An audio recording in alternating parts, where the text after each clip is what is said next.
Picture yourself in the golden glow of a bygone era, a time when black and white television sets ruled the living rooms, and spies were the epitome of cool.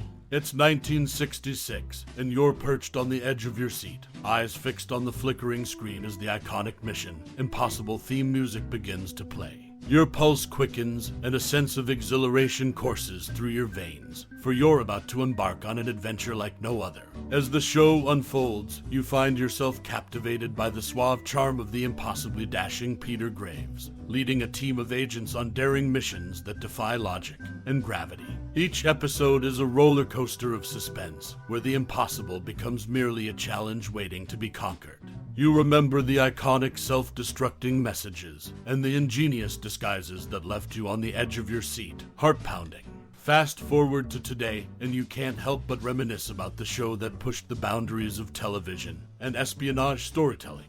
But did you know that Mission Impossible was a trailblazer in more ways than one? Let's uncover some intriguing and random facts about this iconic series that will make you appreciate it even more. Certainly, let's focus on the second idea, which provides substantial information about the famous self-destruct warning in the 1966 TV series Mission Impossible. In the 1966 TV series Mission Impossible, a signature element was the iconic tape recorder that delivered the instructions for each mission. These instructions always began with the famous phrase, "Your mission, should you choose to accept it," followed by a warning that the tape would self-destruct in 5 seconds. This dramatic countdown added a sense of urgency to the missions undertaken by the Impossible Mission Force. However, it's interesting to note that not every tape delivered the same warning. Of the 120 missions featured in the series, 5 tapes said the message would decompose, 1 mentioned it would destroy itself, 12 instructed the lead agents, initially Dan Briggs, and later Jim Phelps, to dispose of the tape, while 7 simply told them to destroy it. Additionally, 3 tapes contained no specific instructions about the tape's fate, but Phelps often took it upon himself to ensure the recordings were destroyed to maintain the secrecy of the mission. This variation in wording might seem minor, but it added a layer of intrigue to each episode. The choice of words reflected the creativity and attention to detail that the show's creators put into every aspect of the series. It also highlighted the resourcefulness and adaptability of the IMF agents, who were always ready to adapt to the unexpected.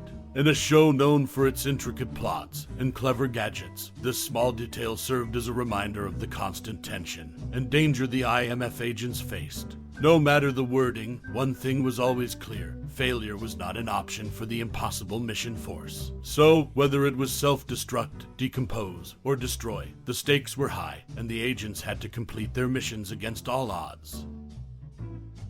Greg Morris, the unrivaled star of Mission Impossible in the iconic 1966 TV series Mission Impossible, Greg Morris stood out as a remarkable figure. He appeared in the most episodes of the series, missing just 5 missions throughout its 7-season run. But what truly sets him apart is the fact that he is the sole cast member to grace all 171 opening credits of the show. Mission Impossible followed the daring exploits of the Impossible Missions Force as they embarked on covert missions across the globe. While the show featured a rotating cast of characters over the years, Greg Morris, who portrayed the tech-savvy and resourceful Barney Collier, was a consistent presence from the very beginning.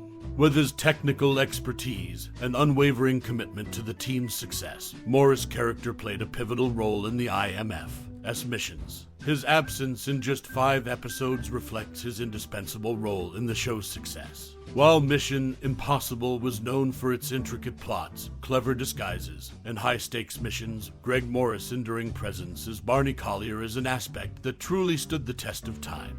His unwavering commitment and memorable character have cemented his place in the history of this classic TV series. In the world of espionage and intrigue, Greg Morris was the steadfast anchor that fans could rely on in every opening credit, making him an indispensable part of the Mission Impossible legacy. In Season 5 of Mission Impossible, the producers considered replacing Peter Lupus with Sam Elliott due to concerns about Lupus acting. Fans strongly objected, and Lupus was retained. Sam Elliott appeared in about half of Season 5 seconds episodes, and one episode in Season 6. Contrary to common belief, Leonard Nimoy and William Shatner never shared an episode. Nimoy starred between Shatner's 2 appearances. However, they did appear together in The Man from U.N.C.L.E., the Project Striga's affair. At the premiere of Mission Impossible, Greg Morris was so upset by the plot that he walked out. Peter Graves was also displeased with how Jim Phelps was portrayed as a double agent. These insights shed light on some behind-the-scenes decisions and personal reactions related to the iconic 1966 TV series Mission Impossible. Leonard Nimoy's character replaced Martin Landau's character in Season 4 of the 1966 TV series Mission Impossible. This change is widely believed to have contributed to the widespread notion that Landau was initially offered the iconic role of Spock in Star Trek. In a couple of later episodes, Jim Phelps could be seen driving a 1969 Dodge Coronet RT convertible. This is an extremely rare car.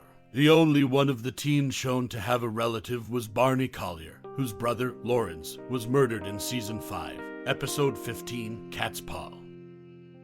In the 1966 TV series Mission Impossible, Peter Lupus had a unique opportunity to work under his real name. Most of his prior acting work was in Europe, where he starred in Muslim movies as Rock Stevens. This show allowed him to play a role that didn't rely solely on his physique. The California Institute of Technology campus in Pasadena, California, often served as a backdrop for episodes set in foreign countries. This use of real locations added to the show's authenticity. During the 7th season, Lynda Day George had to miss several episodes due to maternity leave.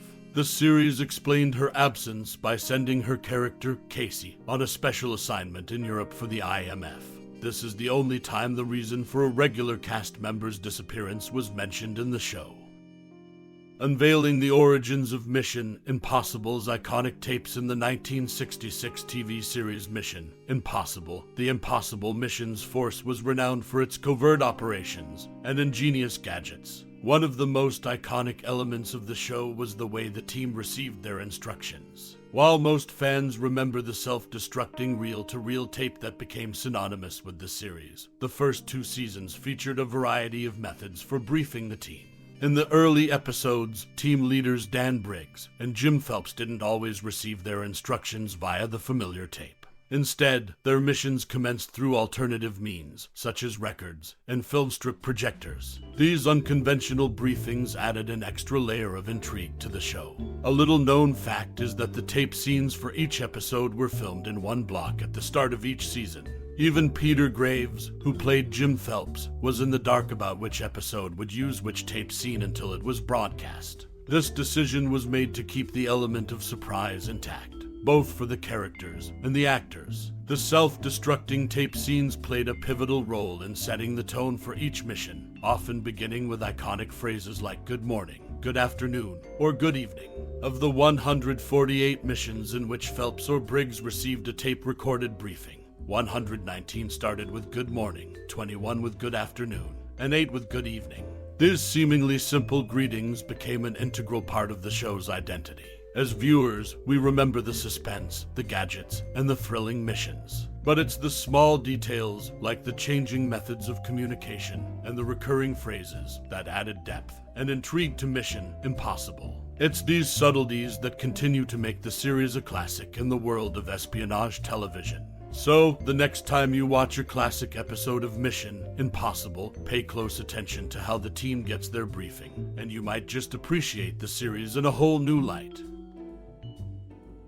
As we reach the final frame of our journey through the captivating world of the 1966 TV series, Mission Impossible, it's an opportune moment to pause and reflect on the unique bond we share with this iconic show. Like the intricate plots and meticulously executed missions, our connection with this classic series is something truly extraordinary. Throughout the years, Mission Impossible has transcended its era, becoming a timeless beacon of espionage, intrigue, and teamwork. The enigmatic characters, the suspenseful storylines, and the signature theme music have etched themselves into the annals of television history, leaving an indelible mark on the hearts of viewers worldwide. Now, it's your turn to shine the spotlight on your personal connection with Mission Impossible. Did you, like many others, find inspiration in the ingenious gadgets and daring escapades? Or perhaps you were drawn to the camaraderie and teamwork of the Impossible Missions Force, a reflection of the power of collaboration. Maybe you have cherished memories of watching the series with loved ones, creating an enduring bond through shared anticipation and excitement.